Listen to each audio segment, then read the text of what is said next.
Welcome to the city of Atlanta, a city of 5.5 million people now in our metro. Home to such attractions as Turner Field, the fabulous Fox Theater, the Varsity, Coca-Cola, the Georgia Aquarium. You know, there's another attraction in Atlanta that very few people know about or even really want to talk about. Some call it a distraction.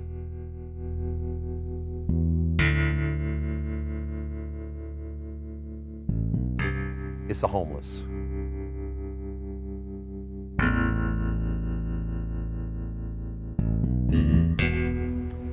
Atlanta is the #1 city in America that is the meanest toward the poor. Every day in Atlanta, 11,000 to 15,000 homeless find themselves on the streets. And every month, there's between 1,100 and 1,500 citations that are issued that are called quality of life citations, very simply being given a ticket for being homeless. The sad thing about that is, if they don't make or pay the fine, they find themselves in jail. So I guess you would say it's illegal in the city of Atlanta to be homeless. You know, many people when they find themselves homeless never think they're going to be there very long. And they go from what I call being homeless to becoming homeless. Very simply what that means is they find themselves to where they can't get up on their feet, they've been slapped down, they've been discarded by society, and then they develop what they call a homeless mentality, feeling like they can never get out of there. People ask me all the time the most significant thing that we do at Rescue Atlanta, and I guess that would be instilling hope in people that have lost hope. Because last year there were 55 people that died on the streets of Atlanta from various causes. Those causes could have been natural death, it could have been murder, it could have been drug overdoses, but many of them, because of the hopelessness in their lives, they commit suicide. And they do that in a bunch of different ways.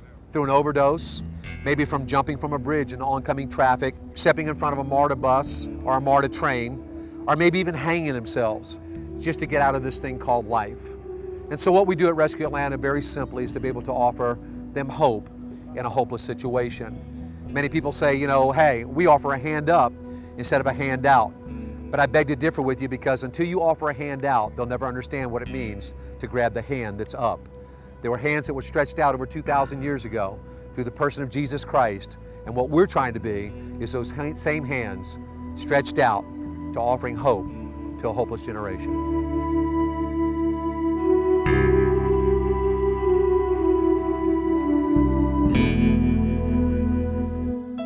You know, one of the greatest privileges of being at Rescue Atlanta is seeing you guys come down here for the very first time and look into the faces of the people that God has called us to touch. And we couldn't do it without you. We need you. So many of you have stood with us. Many of you have stood with us from the very beginning. And we need you to continue to come. We need you to continue to volunteer, serve a plate of grits, maybe work in the clothes closet. Just pick up a child and hold them in your arms. We need your support. And you already know, it goes without saying, we need your finances, but many women's groups have gathered toiletries and toothpaste and deodorants and things that we desperately need. You've donated food and clothes, and all I can say is from the bottom of my heart, thank you very much, and continue to give, and let's continue to touch people in a way that I believe is precious to the heart of Jesus. I believe probably the most significant scripture that describes what we do here at Rescue Atlanta is found in 1 Samuel chapter 2, in verse number 8 from the Message translation. It says, God puts poor people on their feet again. He rekindles burned out lives with fresh hope, restoring dignity and respect to their lives. And that's exactly what we try to do here at Rescue Atlanta. But you know, it's more than just, you know, food. It's more than just the clothing. It's more than just the many things that we do in their lives. You know, it takes money to do that. Our monthly budget every month is about $40,000. And you know, that might seem like a lot. Quite frankly, it is when you have to believe God every day for everything like we do here at Rescue Atlanta. Some of that support comes from local churches. It comes from individuals. It comes through miracle offerings. We have learned through the years that He really is who He says He is. He's Jehovah Jireh, the Lord our provider. He's the all-sufficient God, El Shaddai, the God that's more than enough. You know, you've been amazing by sending your groups down here to help us be hands-on in the lives of the hurting people. You've sent you know, your support. You've poured out your love. But can I be honest with you, more than anything, we need your prayers. Because without prayer, we can't possibly do what we do.